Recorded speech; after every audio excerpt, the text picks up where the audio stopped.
the internet loves to hate. What? No. And certain directors the internet loves to dunk on. But the reason the internet loves to dunk on those specific directors is that they've done something interesting enough, popular enough, or great enough to get our attention. I asked for your picks for the worst big name directors, and I received over 1,000 responses. But really, only a handful of names kept coming up. And of those directors, each and every one of them have made multiple movies that I really enjoy or even love. So today I'm going to share my picks for the best movies from the worst directors.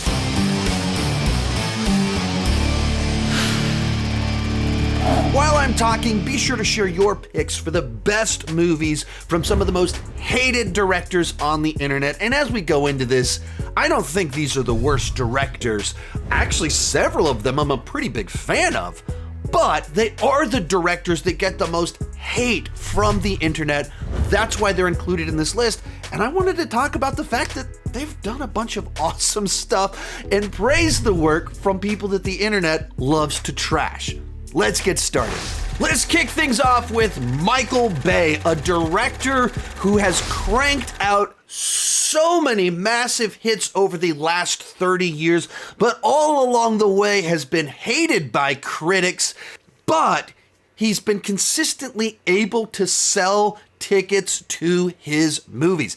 Started in the mid-90s as an action director with Bad Boys, followed up by The Rock, and then he moved on to kind of disaster movies with Armageddon, and then Pearl Harbor, and then he had like a 10-year run of doing Transformers movies where started off strong and then got very wacky by the end of it. He is well known for his ability to deliver massive action set pieces. He does spectacle very well. He's also very well known for having very juvenile humor, objectifying women. I am directly below the enemy scrotum. It's gonna rust. I think it's a shame that he got lost in Transformers world, because when he was just doing disaster movies and action movies, I think he delivered some really good stuff. I've always had a soft spot for Armageddon. I saw it in the theater when it first came out. I've always found that to be a very fun film about thousands of people dying and the near extinction of mankind.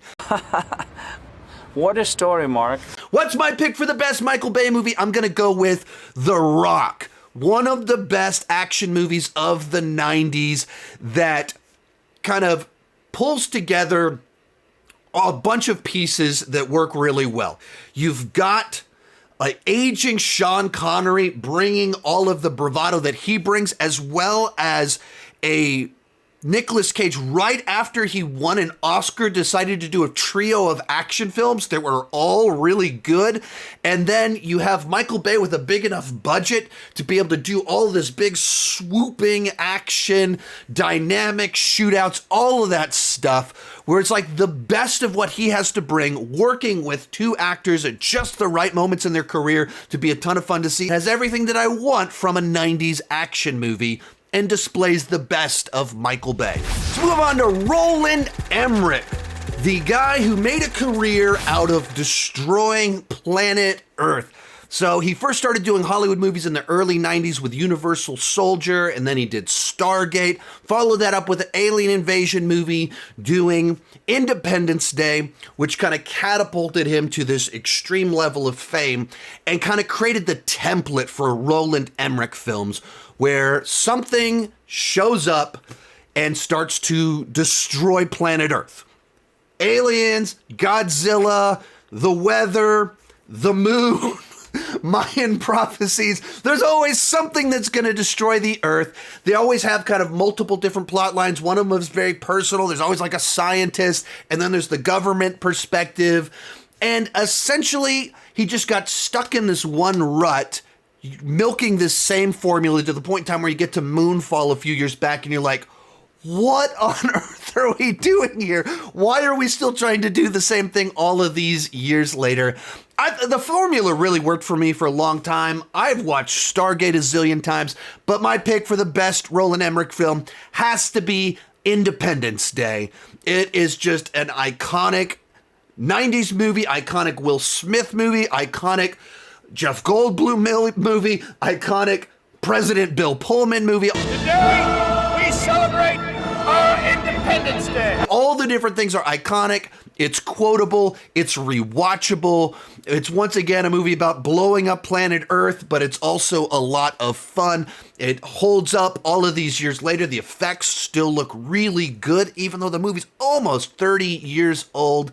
And there's a reason that this became the template for what he continued to do all these years later, and why so many of those movies continue to be very successful, that it's a workable formula. It's a ton of destruction, but also having fun while thousands of people die, which probably shouldn't be a lot of fun.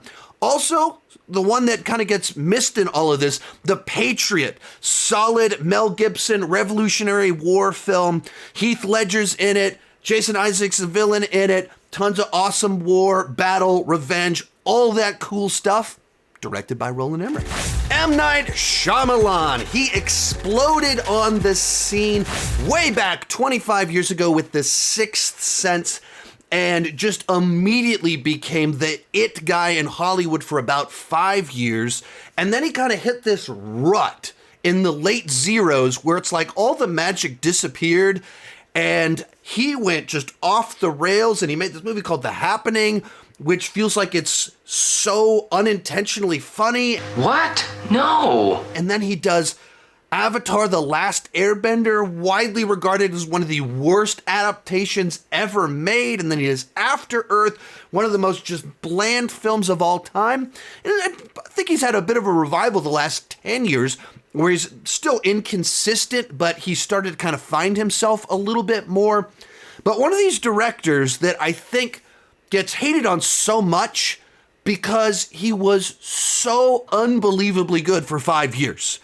For me, I think his best film is Unbreakable, but I think The Sixth Sense, Unbreakable, and Signs is just a fantastic run of movies where there was just some inspiration that he had in that window of time where he just tapped into something very special. The best of the bunch for me is Unbreakable. I love superhero movies. I love stories of becoming. And he just found this movie that was kind of 10, 15 years ahead of the curve because the comic book genre hadn't exploded the way that it was about to do over the next 10 years. And he puts out this just very subversive superhero story that's a character study. It's about loss and potential and purpose, friendship, all while being this superhero story. I just think it's a fantastic movie. And I wonder how much better it even would have done had it come out post Dark Knight, post Avengers, in the current era where comic book movies are the top genre. But that to me is his best. But that whole trilogy of films, or trio of films that he did in a row, I think are all just phenomenal. And it breaks my heart that there's people that think that he actually is one of the worst directors when he's put out 3 fantastic films and quite a few other good movies. The Wachowskis, way back in 1999, they were the most exciting writer-directors in all of Hollywood because of The Matrix. But in the 25 years since, it just feels like there's been so much disappointment, where they've never recaptured that lightning in a bottle, that inspiration that made that film that was so special. So you get the Matrix sequels, which had some merit to them, but widely speaking, generally speaking, were nowhere close to being as good as the original film. And then you get Speed Racer, Jupiter Ascending, Cloud Atlas. None of these movies excited an audience in general, thus kind of creating this reputation of being one-hit wonders. So to that point, what's the best from the Wachowskis? Very easy, safe to say, The Matrix, which is one of the best action movies of all time, one of the best sci-fi movies of all time, one of the best movies of all time, where it pulled all of these different influences from anime and both martial arts films from Hong Kong, as well as kind of John Woo, heroic bloodshed type films. And it just pulled in stuff from the Terminator, pulled it all together while injecting in both Christian beliefs as well as Buddhist philosophy. And in doing so, created something that was just so fresh, so new and different. And in particular, in Hollywood, it was wildly influential, where for the next 5 years, every action movie felt that it was ripping off something from The Matrix, whether the aesthetic, the slow-mo, the gunplay. As I said before, that's kind of exactly why it feels like the Wachowskis never fully lived up to their potential, because it's like they just had this moment, and as soon as we were like, wow, I can't wait to see what they're going to do next, everything's kind of disappointed since then. Hence their inclusion in this list. Remember to join me down below in the comment section. Let me know your favorite film from each of these directors. Also, I've made kind of a series out of this, best of the worst or worst of the best.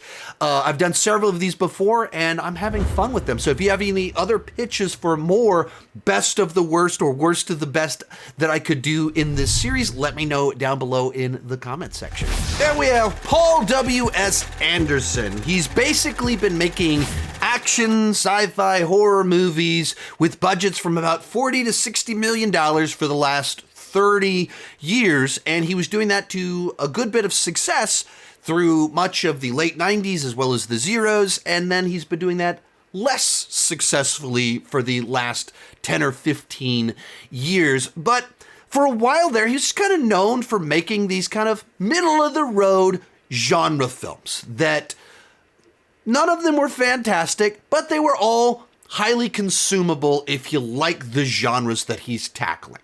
And then he kind of got stuck in this Resident Evil rut of just cranking out Resident Evil movies every couple of years with dwindling returns. And that's kind of what he's become known for. But there's a time where he's just known for making totally fine, mid-budget action sci-fi films. Which of the bunch do I think is the best? I'm going to go with his first of the batch, Mortal Kombat. It has begun! Which is still one of the more charming and better video game movies. Sure, it probably should have been rated R, but otherwise, it just kind of knew what the assignment was. You're taking Mortal Kombat, making a movie out of it. Nobody wants you to add in complex plot lines or backstories. You're not trying to reinvent anything. We're just trying to take these characters in the games and put them in a fighting tournament for the fate of mankind. And that's what the movie did. It got the characters right enough, and while we don't have as much gore as we should have, it works well enough. It's cheesy, it's campy, but it knows that it is, and it commits to it, so it's just a good time. Perhaps that's my middle school bias. I was in the 8th grade when it came out, so I was the target audience, so hey, I got nostalgia for that film. But also, in looking at his movies, it's also one that probably has just kind of aged the best, and it is kind of the best of the batch. J.J. Abrams. Now, this is an interesting one. Back in the zeros, he was this incredibly exciting television showrunner that had a number of hit shows that were being very innovative with how serialized that they were, how they had this rich, deep lore. He gave a TED Talk on his concept of the mystery box and how you build intrigue and suck people in to cause them to keep coming back week after week after week. And then because of what he was doing on television was so exciting, Tom Cruise, of all people, recruited him to do Mission Impossible 3. And then because that was exciting and he had so much energy, he gets hired to do Star Trek and breathe life into Star Trek. And then because he was able to breathe life into Star Trek, he was hired to breathe life back into Star Wars. And at the same time, that's where everyone turned on him too. Whereas fandoms have become increasingly frustrated over the last several years, J.J. Abrams has kind of been the face of this person that comes in and creates highly energetic versions of Star Trek and Star Wars, but maybe misses the heart of them. And in particular with Rise of Skywalker, put out a movie that just felt completely empty, that pandered to everyone and made no one happy whatsoever because it felt like everyone's toes were stepped on by that film. And then he hasn't done anything in the last 5 years. So we've just kind of sat there being like, how did he do that to Star Wars? In 2015, we were crediting him for making Star Wars exciting again. And just 4 years later, he put out the movie that radically changed people's perception of him. As for me, I think his best movie is Star Trek 2009. As a lifelong Star Trek fan that in many ways is a purist, Star Trek 2009 is very much a reimagining of Star Trek, takes away all the social commentary, all the allegorical storytelling, and just makes a roller coaster ride of a movie where James T. Kirk is now Maverick from Top Gun. But I think it works as a film in and of itself. It's very enjoyable. It touches on just kind of enough of that untapped potential and being who you're meant to be. Your father was captain of a starship for 12 minutes. He saved 800 lives. I dare you to do better. It's able to do a lot of things very effectively. It's a movie that came out at a moment in my life that even in silly sense inspired me in certain ways to make certain life choices.